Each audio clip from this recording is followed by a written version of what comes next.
In this question, it is given that the dot product of a vector with vectors 3 I cap minus 5 k cap, 2 I cap plus 7 j cap, and I cap plus j cap plus 7 k cap are -1, 6 and 5. तो find the vector.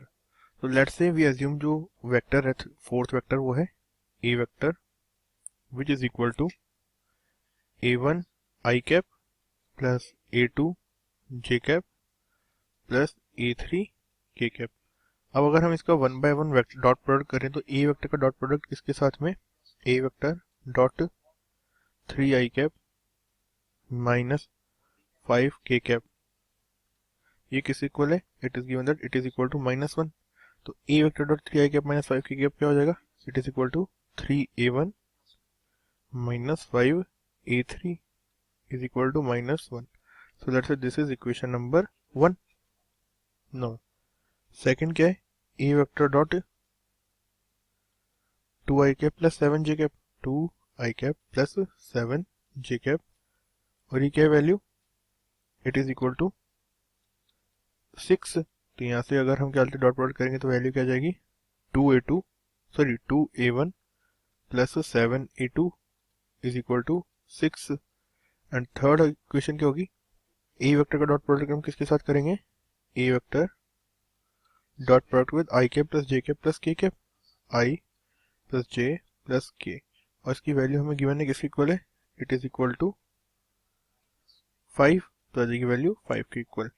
तो अब ए vector का आई cap के साथ करेंगे तो a1 plus a2 plus a3 is equal to 5. अब हमारे पास में 3 इक्वेशंस है और 3 वेरिएबल्स है, तो हम इन्हें कैलकुलेट कर सकते हैं इजीली. नाउ अब हम इक्वेशन 1 और इक्वेशन 2 से a2 और a3 की वैल्यू क्या करेंगे? इक्वेशन 3 में पुट करेंगे. तो अगर a1 प्लस a2 की वैल्यू कैसे पुट कर सकते हैं हम? a2 को हम क्या बोल सकते हैं? 6 माइनस 2a1 बाई 7, तो ऐसा है 6 minus 2a1 by 7. Okay, plus a3 को हम क्या पुट कर सकते हैं? a3 is equal to 3a1 plus 1 by 5, 3a1 plus 1 by 5 is equal to 5.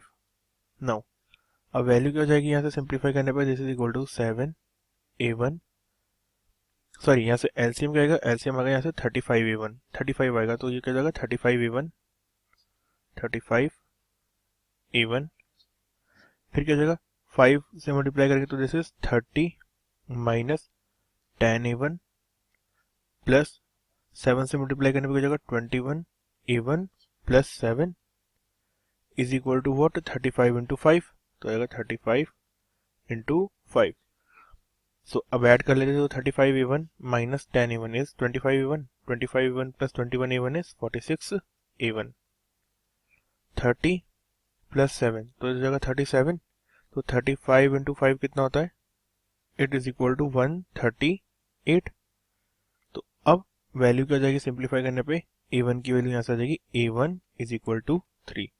अब a1 की वैल्यू 3 आई है, तो इक्वेशन 1 में हम अगर a1 की वैल्यू 3 पुट करेंगे तो a3 की वैल्यू क्या होगी? a3 is equal to 3a1 plus 1 by 5, तो a3 की वैल्यू हो जाएगी 3a1 प्लस 1 बाय 5, तो which is equal to 10 by 5, और I can say it is equal to 2. और सिमिलरली a2 की वैल्यू क्या हो जाएगी? a2 is equal to 6 minus 2a1 by 7, तो 6 माइनस 2a1 बाय 7, तो वैल्यू आ गई a2 is equal to 6 minus 2a1 by 7. तो a1 की वैल्यू क्या है यहाँ पे? 3 है, तो ये जगह 6 माइनस 6 इज इक्वल टू 0, तो a2 की वैल्यू आ गई 0. तो जो हमारा जो वेक्टर a वेक्टर है उसके कोऑर्डिनेट्स क्या आ गए? a vector is equal to a1 क्या है? 3 आई कैप, a2 की वैल्यू क्या निकाली हमने? 0 j कैप प्लस a3 की वैल्यू 2 है, तो 2 k cap. So this is the a vector जो हमें डिटरमाइन करना है. तो this is the answer for this question.